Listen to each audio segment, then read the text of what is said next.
नमस्कार, India news देख रहे हैं आप। आपके साथ मैं अभिषेक पांडे। बात करेंगे पाकिस्तान की गिड़गिड़ाहट को लेकर। शहबाज शरीफ चाहे जिसे फोन मिला लो, अब की बार पाकिस्तान नहीं बचा पाओगे। जी हां, शहबाज शरीफ भारत के प्रकोप से बचने के लिए दुनिया भर से मदद की गुहार लगा रहे हैं और अमेरिका से बचा लो कह रहे हैं। तो वहीं यूएन से भारत को रोको की गुहार लगाई जा रही है। मौलाना फजलुर रहमान तो ब्रिटेन के आगे गिड़गिड़ाने लगे और बोले कि भारत को कैसे भी कंट्रोल करो। रक्षा मंत्री ख्वाजा आसिफ ने तुर्की को फोन मिलाया और कहा कि भारत पर दबाव बनवाओ ताकि तनाव कम हो सके। विदेश मंत्री इशाक डार ने चीन से मदद मांगी है, साथ ही साथ हथियार भी मांगे हैं ताकि भारत को गीदड़ भभकी दे सके। लेकिन इस बार कोई भी पाकिस्तान को नहीं बचा पाएगा और शहबाज के शेख चिल्ली नेता बड़ी बड़ी बातें कर रहे थे, परमाणु बम की धमकी दे रहे थे, लेकिन अब वो भी फुस हो गए हैं क्योंकि महाशक्ति भारत के आगे पाकिस्तान थर थर कांप रहा है। पाकिस्तान को युद्ध का डर सताने लगा है और पाकिस्तान ने भारत के पक्के दोस्त रूस से बात की है, लेकिन वहां से उसे दुत्कारा गया है और दावे तो यहां तक हैं कि सऊदी अरब समेत कई मुस्लिम देशों ने पाकिस्तानी पीएम शहबाज शरीफ के फोन को उठाना बंद कर दिया है। कुल मिलाकर भारत ने पाकिस्तान का हलक सुखा दिया है, वो घुटनों पर आ गया है और रहम की भीख मांग रहा है। रिपोर्ट देखिए आप।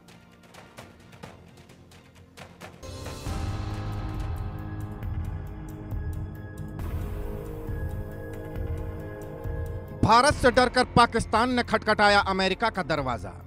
पाक ने अमेरिका से मांगी मदद, शहबाज शरीफ ने किया फोन। भारत को रोक लो, अमेरिका के आगे गिड़गिड़ाए शरीफ। संयुक्त राष्ट्र महासचिव से मिन्नतें करने लगा पाकिस्तान।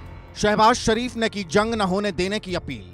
पाक सांसद मौलाना फजलुर रहमान ने ब्रिटेन से लगाई गुहार। भारत ने हलक सुखाया, पाकिस्तान गिड़गिड़ाया। भारत के एक्शन के खौफ के बीच पाकिस्तान की बेचैनी बढ़ने लगी है। उसका हलक सूख रहा है, टांगें कांप रही हैं। वो दुनिया भर से भागा भागा मदद मांग रहा है। बचा लो, भारत को रोक लो, नहीं तो पाकिस्तान में कयामत आ जाएगी। बताया गया है कि शहबाज ने अमेरिका और चीन से मदद मांगी है। शहबाज शरीफ ने अमेरिका से गुहार लगाई कि भारत को भड़काऊ बयान नहीं देने के लिए कहें, क्योंकि इससे तनाव बढ़ रहा है।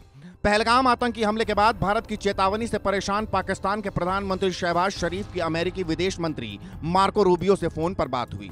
शहबाज बोले, भारत को रोको, कुछ भी करके रोको। शहबाज ने चीन से मदद मांगी है और चीन से घटनाक्रम पर नजर रखने को कहा है। दरअसल पाकिस्तान में सेना, खुफिया एजेंसी और जनता में डर का माहौल है कि भारत कभी भी हमला कर सकता है। उन्हें पता है कि अगर भारत हमला करता है तो पाकिस्तान टिक नहीं पाएगा। डर का आलम यह है कि पाकिस्तान के मंत्रियों की रातों की नींद उड़ी हुई है। रात 1:30 बजे सूचना मंत्री तरार प्रेस कॉन्फ्रेंस करते हैं और कहते हैं भारत 24 से 36 घंटे में हमला करने वाला है।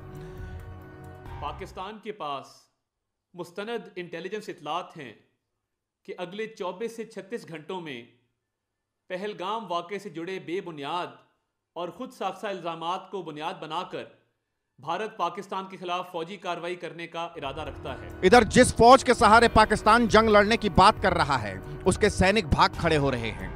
गोलान और हसदार के अलावा और भी ऐसे इलाके हैं जहां पे जो कफन थे, जो पाकिस्तानी फौज ने रेलवे स्टेशनों पे कफन भेजे हैं, लकड़ी के बॉक्सेस भेजे हैं, उनको देखने के बाद पाकिस्तानी फौज के सिपाहियों ने दर्जनों की तादाद में जो है वो बीएलए के खिलाफ ऑपरेशन में हिस्सा लेने से इनकार कर दिया है। उन्होंने अपने अफसरों के अहकामात मानने से इनकार कर दिए हैं और अब जो एम्बुलेंसेज या गाड़ियां जख्मियों को लेने के लिए गई थी, उनके अंदर वो पाकिस्तानी फौज अब अपने ही फौजियों को गिरफ्तार करके तो उनमें वापस ला रही है। यानी पाकिस्तानी फौज बलोच कर्मचारियों को क्या गिरफ्तार करेगी, पाकिस्तानी फौज अपने ही फौजी बागी फौजियों को गिरफ्तार कर रही है। खैर, मदद तो दूर, चीन के अलावा कोई पाकिस्तान को पूछ भी नहीं रहा। शहबाज के फोन उठाने बंद कर दिए गए हैं। रूस ने तो मदद से साफ इनकार कर दिया है। इधर देर रात अमेरिकी विदेश मंत्री मार्को रूबियो ने भारतीय विदेश मंत्री एस जयशंकर से भी बातचीत की। रूबियो ने पहलगाम में हुए आतंकी हमले की निंदा की और कहा कि आतंकवाद के खिलाफ लड़ाई में अमेरिका पूरी तरह से भारत के साथ है। यानी आतंकिस्तान से पूरी दुनिया ने मुंह मोड़ लिया है, क्योंकि सब जानते हैं पाकिस्तान का विनाश तय है। Bureau report, India news.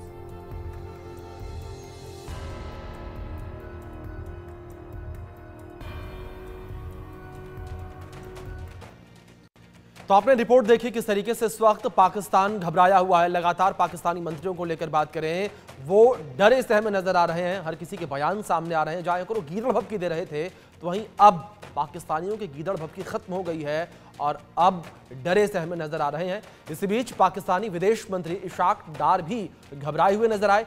कैसे घबराए हुए नजर आए हैं वो आप सुनिए।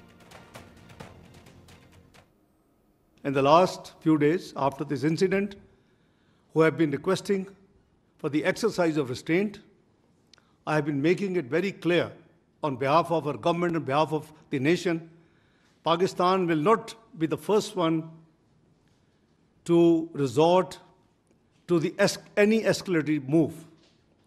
However, in case of any escalatory move by the Indian side, we will respond very strongly. इस बीच बड़ी खबर है, भारत पाकिस्तान तनाव के बीच बड़ी खबर निकलकर सामने आई है।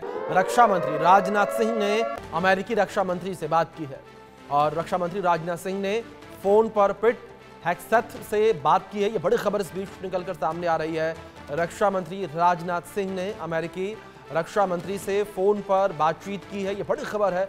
भारत पाकिस्तान के बीच जो तनाव बना हुआ है, उस तनाव के बीच रक्षा मंत्री राजनाथ सिंह ने अमेरिकी रक्षा मंत्री पिट हेग्सेथ से बातचीत की। यह बड़ी खबर इस बीच निकलकर सामने आ रही है। तो वहीं पाकिस्तान जो है वो भी लगातार अमेरिका की शरण में नजर आ रहा है। अमेरिका से गुहार लगाता नजर आ रहा है और अमेरिका से दरख्वास्त कर रहा है कि अमेरिका जो स्थिति बनी हुई है उसमें हस्तक्षेप करे और भारत पर दबाव बनाने की कोशिश करे ताकि हालात एक बार फिर से सामान्य हो सके। लेकिन दूसरी ओर जिस तरीके से अमेरिकी राष्ट्रपति डोनाल्ड ट्रंप का बयान सामने आया था, उन्होंने कहा था कि दोनों ही देश मेरे मित्र हैं, तो उन्होंने सीधे तौर पर किसी का भी सपोर्ट करने से एक तरीके से कहीं ना कहीं इशारों में इनकार कर दिया था।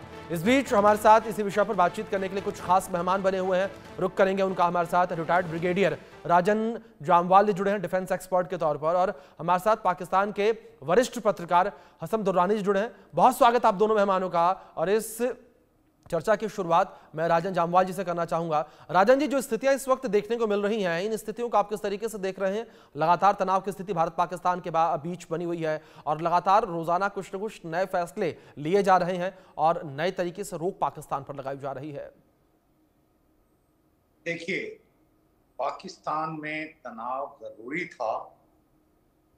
पिछले मतलब तकरीबन जब से हम अलग हुए हैं 47 से जी। एक भारत के अंदर एक मतलब था कि stable Pakistan is in our interest, और हमने इसमें बड़ा एक्सपेरिमेंट करके देख लिया कि स्टेबल, एंड फाइनली मतलब ये कंक्लूजन आ गया है कि stable Pakistan is not in our interest. Pakistan unstable होगा, हमारा इंटरेस्ट उसी से सर्व होता है। बिकॉज पाकिस्तान अगर तनाव में रहेगा तो वो उसके पास वक्त नहीं मिलेगा, रिसोर्सेज नहीं मिलेंगे डाइवर्ट करने में हमारी तरफ। बिकॉज उनको एक फिक्सेशन है, कश्मीर फिक्सेशन है, टू नेशन थ्योरी फिक्सेशन है, और मतलब बाकी आपने उनके मुल्ला मुनीर ने जो बोल दिया अपनी स्पीचेस में, वो सारी फिक्सेशन है। तो उन फिक्सेशन को हम दूर नहीं कर सकते। हम सिर्फ ये यकीन कर सकते हैं कि भाई साहब आप अपने आप को संभालते रहो एंड हमारी आपको चिंता करने की जरूरत नहीं है करके। So we can ensure that they have been troubling us, you know, in fact right from 60s 70s, and काफी टॉलरेंस होगी बहुत ज्यादा। अब ये देश का बांध टूट चुका है। अभी इन्होंने खाली हमारी इकोनॉमिक डिप्लोमेटिक स्ट्राइक देखी है, वो भी अभी मतलब पूरी नहीं हुई है, and slight escalation on the line of control. जी अभी जो मैंने कल आपके चैनल पे बोला था, मिडिल टाइम होनी है। फाइनल वाली स्ट्राइक की तो अलग बात है, ये जो मिडिल में होना है उसी का आंकलन लेके या गैस वर्क करके कब होगी, क्या होगी, रात को हो जाएगी, सुबह हो जाएगी, भैया जब भी होगी, टाइम, प्लेस, वक्त, कितना क्वांटम ऑफ फोर्स यूज्ड, वो सब हम डिसाइड करेंगे। और इनकी तरह हम छुप छुपा के नहीं करेंगे। रेस्ट एश्योर्ड, इस बार जो होगा ओपन होगा, इतना ओपन होगा कि वो बालाकोट की तरह बाद में वो कवर करके नहीं कर पाएंगे। पूरी दुनिया देखेगी, वर्ल्ड टेलीविजन पे आएगा कि भैया ये इनकी औकात है। बिल्कुल, and rightly it should be done like that only this time, कि भी सबको पता लगे। बिल्कुल, जाहिर तौर पर राजा जी दुनिया देखेगी, और इस वक्त जो स्थितियां बनी हुई है इन स्थितियों को भी दुनिया देख रही है, और कंडेम्ड भी दुनिया इस वक्त लगातार करती हुई नजर आ रही है। दुर्रानी साहब का रुख करते हैं। दुर्रानी जी, मैं आपका रुख करूंगा।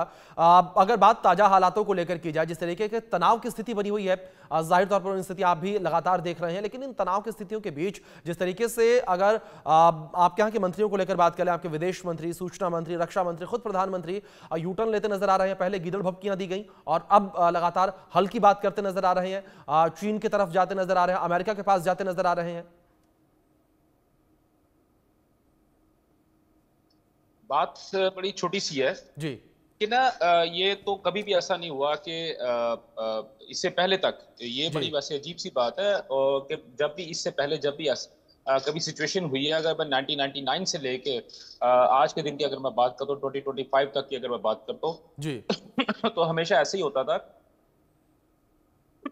माजरत, मेरा थोड़ा गला खराब है जी, अच्छा, कोई नहीं। कि भारत जो है वो, भारत की जानिब से जब भी किसी किस्म की इस तरह की सिचुएशन होती थी, या इंडिया पाकिस्तान की जो सरहद के ऊपर या वर्किंग जो बाउंड्री कह लें या बॉर्डर कह लें, उसके ऊपर जब सिचुएशन थोड़ी ख़राब होती थी तो पाकिस्तान की जानिब से कभी भी किसी किस्म का जवाब इस तरह का नहीं दिया जाता था। और ये पहली दफ़ा ऐसा हुआ है कि पाकिस्तान की जानिब से जो है वो बड़ा अजीब सा जवाब दिया गया, और जो कि वाकई ही आम तौर पे जो नाजर है, देखने वाले, सुनने वाले, उनके लिए थोड़ा सा अचंभे वाली बात है। दूसरी बात ये, अभी बात ये हो रही थी कि अभी दो दिन पहले भी बात हो रही थी, और आप ही के चैनल के ऊपर बात हो रही, सॉरी आपका जो यहाँ पे दूसरा एक इंडियन मीडिया उस पर बात हो रही थी, और उन्होंने कहा कि जी नरेंद्र मोदी साहब ने फौज को खुली छूट दे दी है कि वो अपनी मर्जी से टाइम भी डिसाइड करेंगे और अपनी मर्जी से लोकेशन भी डिसाइड करेंगे। बिल्कुल ठीक हो गया, रजन पाल साहब ने यही बात कर दी है, लेकिन साथ में ये भी कहा गया कि पाकिस्तानी जो फौज है, पाकिस्तान के जो लीडर है, पाकिस्तान की तमाम तर आबादी जो है,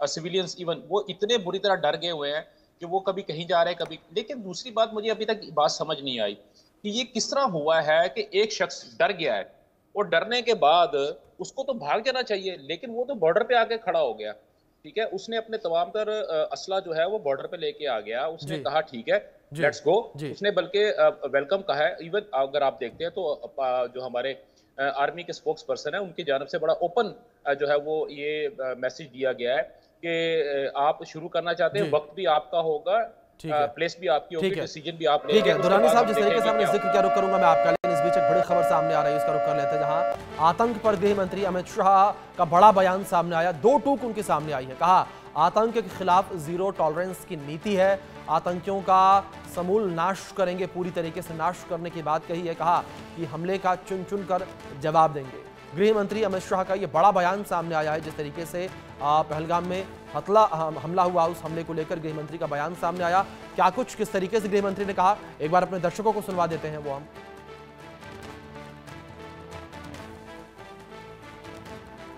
पूरे देश की जनता को यह बताना चाहता हूं कि 90 के दशक से कश्मीर में जो आतंकवाद चला रहे हैं उनके खिलाफ हमारे प्रधानमंत्री नरेंद्र मोदी जी का जीरो टॉलरेंस का नीति है। हम मजबूती के साथ अपनी लड़ाई लड़े हैं, और आज वो ये न समझ ले कि हमारे 27 नागरिकों का जान लेकर ये लड़ाई जीते हो। मैं सभी आतंक फैलाने वालों को कहना चाहता हूं कि लड़ाई का अंत नहीं है, एक मकाम है, हर व्यक्ति को चुन चुन कर जवाब भी मिलेगा, जवाब भी लिया जाएगा। दोनों मेहमान हमारे साथ बने हुए, रुक करेंगे फिर से। राजन जी, इस बीच आपका रुक करूंगा, जो स्थितियां इस वक्त बनी हुई हैं और लगातार आतंक के सफाये को लेकर बात कही जा रही है, लेकिन इस बीच जिस तरीके से भारत का रुख देखने को मिल रहा है, राजन जी, इस भारत के रुख को किस तरीके से आप देखेंगे? क्योंकि अगर बात पाकिस्तानी मंत्रियों को लेकर की जाए, पाकिस्तानी मंत्री जो हैं उनके बयानों में घबराहट लगातार देखने को मिल रही है, क्या भारत की कूटनीतिक जीत इसे माना जाए? राजन जी बिल्कुल, देखिए भारत बदल चुका है, ये भी जानते हैं, हम भी जानते हैं। नॉट ओनली कि हम इस वक्त दुनिया की चौथी बड़ी मतलब इकोनॉमिक पावर है, दैट थिंग, हमारी फौज के पास जो इक्विपमेंट है, हथियार है, आई मीन जिस तरह मॉडर्नाइजेशन हुई है स्पेशली पिछले 5 सालों में, अभी इनको अंदाजा भी नहीं है कि what they are likely to face this thing. और दूसरा क्या है कि मेक इन इंडिया में अभी इतना ज्यादा हथियार हमारा लोकल बन रहा है, जैसे मतलब वेपन, वेयर एज पाकिस्तान को हर चीज बाहर से मंगवानी है, हर चीज बाहर से मंगवानी है, मतलब मिसाइल से लेकर हर चीज बाहर से मंगवानी है। इंडिजीनियस इनका सबको पता है कि मतलब एक सुई तक नहीं बनती है, तो मतलब मिसाइल दूर की बात है, वो चाइना की लाके उसमें पेंट वेंट लगा के, आई मीन वो ठीक है, चाइना भी मुफ्त में नहीं देता, वो पैसे लेता है जो इनके पास है नहीं है इस वक्त, सिंपल सी बात है। सो इस वक्त रिटॉरिक के सिवाय कोई चारा नहीं है। और दूसरा, हमारे पास भी चारा नहीं है, क्योंकि ये जो बातचीत कर लो, ये कर लो, इंक्वायरी कर लो, यार 26/11 से हम देख चुके हैं, आज तक 26/11 पूरी दुनिया मानती है। और वो एक जेल में बैठा है, एक अमेरिका ने हमारे पास भेज दिया, वो यहाँ बैठा हुआ है, सारी कहानी राम कहानी सुना रहा है, हमने डोजर दे दिए थे, नाम पता है, और आज भी खुले घूम रहे हैं, इनके मेहमान हैं। तो मतलब 26/11 में तो 100 से ऊपर मरे थे, उसका आज तक इन्होंने कुछ नहीं किया, एक एक्शन नहीं लिया।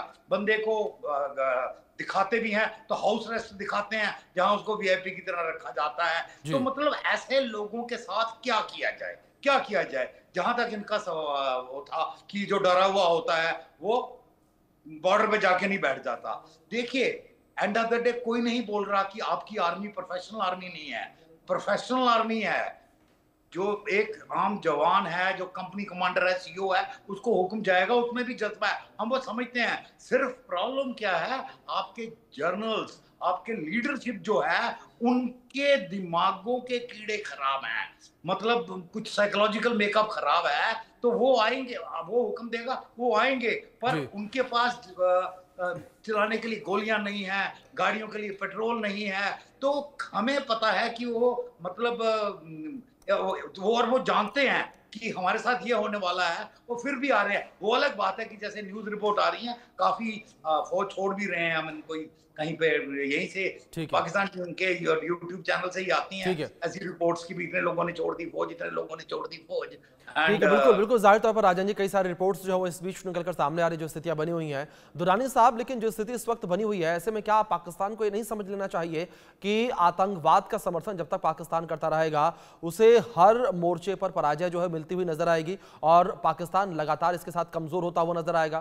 क्योंकि खुद आपके रक्षा मंत्री भी इस बात को एक्सेप्ट करते नजर आए कि पिछले 3 दशक से जो है हम आतंकवाद से ग्रसित हैं और आतंकवाद हमारे यहाँ है, जिससे हम लगातार परेशान भी हैं। अभिषेक, मुझे एक छोटी सी बात बताइएगा कि अभी जो अभी आपका हुआ है जी, जो आपने यूनाइटेड नेशंस के अंदर जो सिक्योरिटी की जो कमेटी थी, उसके अंदर जब आपने ये पहलगाम का वाकया, ये जो भी चीज़ें थी, उसमें जब आपने एक पैटर्न के मुताबिक कि ये सेट पैटर्न है और इसके मुताबिक पाकिस्तान जो है वो हमारे अंदर मुल्क के अंदर दहशतगर्दी करता है, तो क्या आपका वो जो बयानिया था कि वो बाय किया उन्होंने कि नहीं किया? उनका जो इलामिया जो उन्होंने दिया है, उसकी जो प्रेस रिलीज जो आई थी, आप मुझे काइंडली ये पढ़ के बता दें कि उसमें कहीं पाकिस्तान का नाम शामिल है?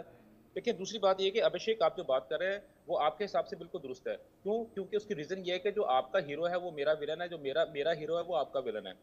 दूसरी बात ये भी, ये जो जान साहब जो यहाँ पे बात कर रहे हैं कि जी खबरें आ रही हैं, तो खबरें जो है ये इनको देते हैं आदिल राजा साहब। और आपको पता है कि आदिल राजा साहब जो है वो इंग्लैंड के अंदर, पाकिस्तान के अंदर नहीं, इंग्लैंड के अंदर उन पे मुकदमा हुआ था फेक न्यूज और झूठी खबरें फैलाने का, जिसकी वजह से उनके ऊपर इंग्लैंड की अदालत ने 30,000 पाउंड का जुर्माना किया, सॉरी 29,000 पाउंड का, मैं 1,000 ज्यादा बता रहा हूँ, 29,000। और जिस शख्स की जो इंफॉर्मेशन की जो बेस होगी वो एक ऐसे शख्स के ऊपर। दुरानी साहब, माफ कीजिएगा, रोक रहा हूं मैं आपको। दुरानी साहब, अगर एक चीज इसमें ऐड कर दूं, माफ कर रहा हूं, मैं माफी के साथ बोल रहा हूं, मैं आपको मैं बीच में टोक रहा हूं, लेकिन इस बीच तस्वीरें भी कुछ निकलकर सामने आ रही है। अगर पाकिस्तानी चौकियों को लेकर बात करें, जो बॉर्डर पर चौकियां हैं, उनकी ताजा तस्वीरें निकलकर सामने आई हैं, वहां पर पाकिस्तानी सैनिक नजर नहीं आ रहे, पाकिस्तानी झंडा चौकियों से हट चुका है, उसको लेकर क्या कहेंगे? ये तस्वीरें तो इस वक्त बड़ा चर्चा का विषय बनी हुई है। दूसरी बात, आप जो बात कर रहे हैं भाई, आप जो बात कर रहे हैं, ये बात जो है, अगर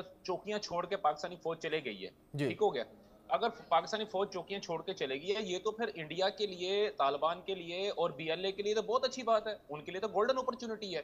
तो वो क्यों नहीं इसके ऊपर करते? देखिए, मैं आपको अभिषेक, हो सकता है आप मेरी इस बात से बिल्कुल मुत्तफिक ना हो, लेकिन मैं आपको बड़ी छोटी सी एक बात बताता हूँ कि मैं एक इंडिपेंडेंट ऑब्जर्वर की अगर मैं बात करता हूँ, मैं अनबाइस्ड होकर अगर मैं बात करता हूँ, तो भारत कभी भी नहीं चाहेगा कि आईपीएल के दौरान में इंडिया और पाकिस्तान की लड़ाई हो।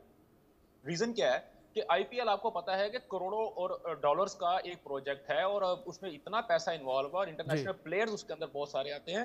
और अगर इंडिया और भारत के, पाकिस्तान और भारत के दरमियान में अगर ड्यूरिंग आईपीएल यानी कि 25 मई का आपको फाइनल है, उसके दौरान में अगर किसी किस्म का कोई मुठभेड़ हो जाती है और हालात अगर कंट्रोल से बाहर निकल जाते हैं, जैसे कल के प्रोग्राम में रचन पाल साहब ने ये बात कही थी कि ये कन्वेंशनल लड़ाई होगी और उसके बाद ये लड़ाई थोड़ी नहीं रहेगी, ये बढ़ती जाएगी। तो इसमें अगर खुदा ना खास्ता अगर लड़ाई हो जाती है तो फिर ये जो इंटरनेशनल प्लेयर्स हैं, आप इनको कैसे सिक्योर करेंगे? पहली बात। दूसरी बात यह है कि अगर भारत की जानब से वाकई ही हकीकतन में अगर पाकिस्तान के ऊपर हमला करने का प्लान होता, जिसा अभी आपने कहा कि जी वो अपना तारड़ साहब ने जो है वो कहा कि 36 घंटों के अंदर, मैं तारड़ साहब को, ठीक है उनके अपने सोर्सेज होंगे, लेकिन मेरा नहीं ख्याल कि तारड़ साहब ने कभी ये भी सोचा होगा या उनके जो टीम होगी उसने ये सोचा होगा कि जो भारत है वो अपने वो पैसे कभी भी नुकसान नहीं करेगा। इसलिए मैं ये समझता हूँ, मेरा जाती ख्याल है, हो सकता might be I am wrong, ये बात बिल्कुल दुरुस्त नहीं है कि मैं कभी भी 100% नहीं हो सकता, might be I am wrong.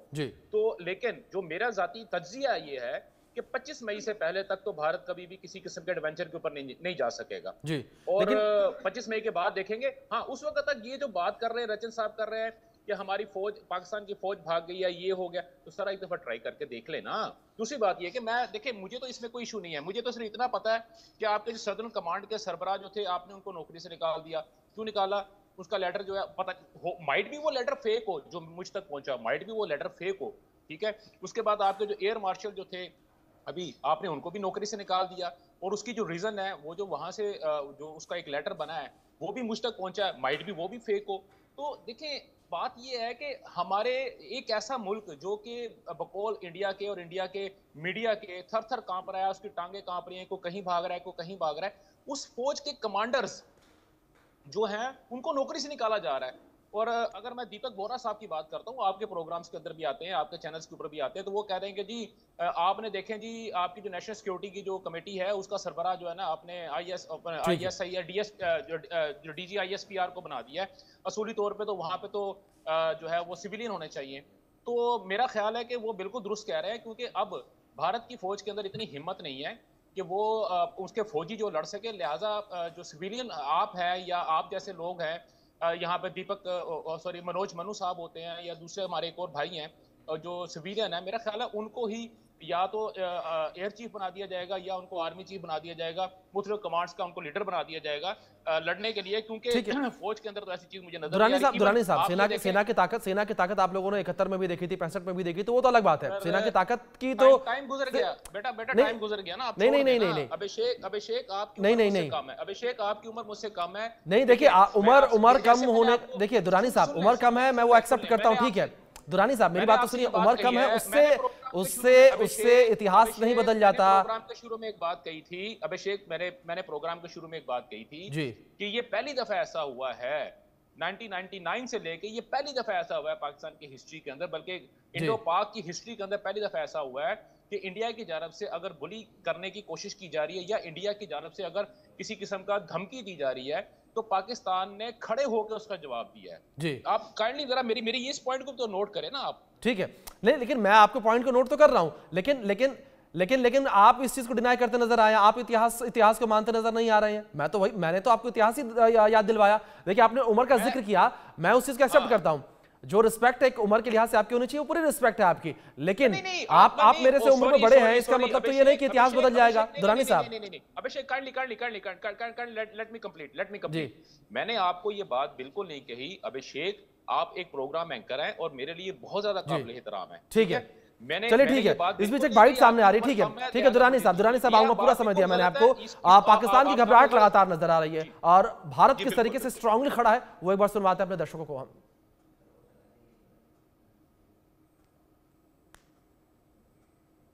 In the last few days after this incident, who have been requesting for the exercise of restraint. I have been making it very clear on behalf of our government, on behalf of the nation, Pakistan will not be the first one to resort to any escalatory move. However, in case of any escalatory move by the Indian side, we will respond very strongly. पूरे देश की जनता को यह बताना चाहता हूं कि 90 के दशक से कश्मीर में जो आतंकवाद चला रहे हैं उनके खिलाफ हमारे प्रधानमंत्री नरेंद्र मोदी जी का जीरो टॉलरेंस का नीति है। हम मजबूती के साथ अपनी लड़ाई लड़े हैं और आज वो ये न समझ ले कि हमारे 27 नागरिकों का जान लेकर ये लड़ाई जीते हो। मैं सभी आतंक फैलाने वालों को कहना चाहता हूं कि लड़ाई का अंत नहीं है, एक मकाम है। हर व्यक्ति को चुन चुन कर जवाब भी मिलेगा, जवाब भी लिया जाएगा। चुन चुन कर जवाब देने की बात यहां पर गृह मंत्री अमित शाह के द्वारा कही जा रही है, लेकिन दूसरी ओर जिस तरीके से यहां दुरानी साहब तो जाहिर तौर पर इस चीज को इनकार करते नजर आए हैं कि समय बदल गया, लेकिन 48 में भी हारा पाकिस्तान, 65 में भी, 71 में भी, 99 में भी हारा। और 2016 में भारत के द्वारा जो सर्जिकल स्ट्राइक की गई, उस सर्जिकल स्ट्राइक को भले पाकिस्तान ना माने, लेकिन रूस ने, अमेरिका ने इस बात को माना कि भारत ने अपनी आत्मरक्षा करी, सर्जिकल स्ट्राइक की, लेकिन पाकिस्तान कुछ कर नहीं पाया। तो समय अभी बदला नहीं है। और फिलहाल आप दोनों मेहमानों का बहुत शुक्रिया जुड़ने के लिए, अपना कीमती वक्त इंडिया न्यूज को देने के लिए। फिलहाल वक्त ब्रेक का है, आप बने रहें इंडिया न्यूज के साथ।